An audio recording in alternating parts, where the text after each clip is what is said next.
രാജ്യത്തെ കൂടുതൽ തൊഴിലുകളിൽ സ്വദേശിവത്കരണം നടപ്പിലാക്കാനുള്ള നീക്കവുമായി സൗദി 2025 ജനുവരി 26-നാണ് Saudi ministry of human resource and social development ഇത് സംബന്ധിച്ച് അറിയിപ്പ് നൽകി.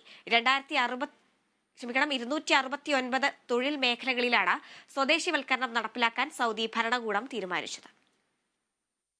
സൗദി ആരോഗ്യ മന്ത്രാലയം, വാണിജ്യ മന്ത്രാലയം, മുനിസിപ്പാലിറ്റീസ് ആൻഡ് ഹൌസിംഗ് മന്ത്രാലയം എന്നിവരുമായി സഹകരിച്ചാണ് Saudi ministry of human resource and social development ഈ തീരുമാനം നടപ്പാക്കുന്നത്. ഇത് പ്രകാരം വരും മാസങ്ങളിൽ 269 തൊഴിലുകളിൽ സ്വദേശിവൽക്കരണ നിരക്ക് ഉയർത്താൻ മന്ത്രാലയം തീരുമാനിച്ചിട്ടുണ്ട്. 2025 ജൂലൈ 23-ന് പ്രാബല്യത്തിൽ വരുന്ന രീതിയിൽ ഫാർമസി തൊഴിലുകളിൽ സ്വദേശി നിരക്ക് ഉയർത്തും. 5-ൽ കൂടുതൽ പേർ ഫാർമസി തൊഴിലുകളിലിരിക്കുന്ന സ്ഥാപനങ്ങളിൽ താഴെ പറയുന്ന നിരക്കിലാണ് സ്വദേശിവൽക്കരണം നടപ്പാക്കുന്നത്. കമ്മ്യൂണിറ്റി ഫാർമസികൾ, മെഡിക്കൽ കോംപ്ലക്സുകൾ എന്നിവിടങ്ങളിൽ 35%, ആശുപത്രികളിൽ ഫാർമസി പ്രവർത്തനങ്ങളിൽ 65%, മറ്റ് ഫാർമസി പ്രവർത്തനങ്ങളിൽ 55%മായി ഉയർത്തും. 3-ൽ കൂടുതൽ പേർ ഡെന്റൽ തൊഴിലുകളിലിരിക്കുന്ന സ്ഥാപനങ്ങളിലും സ്വദേശിവൽക്കരണം നടപ്പാക്കും. ആദ്യഘട്ടത്തിൽ 2025 ജൂലൈ 23 മുതൽ 45%, രണ്ടാം ഘട്ടത്തിൽ 2026 ജൂലൈ 23 മുതൽ 55%ആയിരിക്കും. ഡെന്റൽ മേഖലയിലെ സ്വദേശികളുടെ ചുരുങ്ങിയ വേതനം 9,000 റിയാലായി ഉയർത്താനും തീരുമാനിച്ചിട്ടുണ്ട്. അക്കൌണ്ടിംഗ് തൊഴിലുകളിൽ 2025 ഒക്ടോബർ 22-ന് ആരംഭിക്കുന്ന രീതിയിൽ 5 വർഷങ്ങളിലായി ഇത് നടപ്പാക്കും. ആദ്യഘട്ടത്തിൽ 5 അതിൽ കൂടുതലോ അക്കൌണ്ടന്റുമാരുള്ള സ്ഥാപനങ്ങളിൽ 40% സ്വദേശിവൽക്കരണം നടപ്പിലാക്കും. തുടർന്ന് 5 വർഷം കൊണ്ട് പടിപടിയായി സ്വദേശിവൽക്കരണ നിരക്ക് 70%ആയി ഉയർത്തും. ടെക്നിക്കൽ എഞ്ചിനീയറിംഗ് തൊഴിൽ മേഖലയിലും ഇത് നടപ്പാക്കും.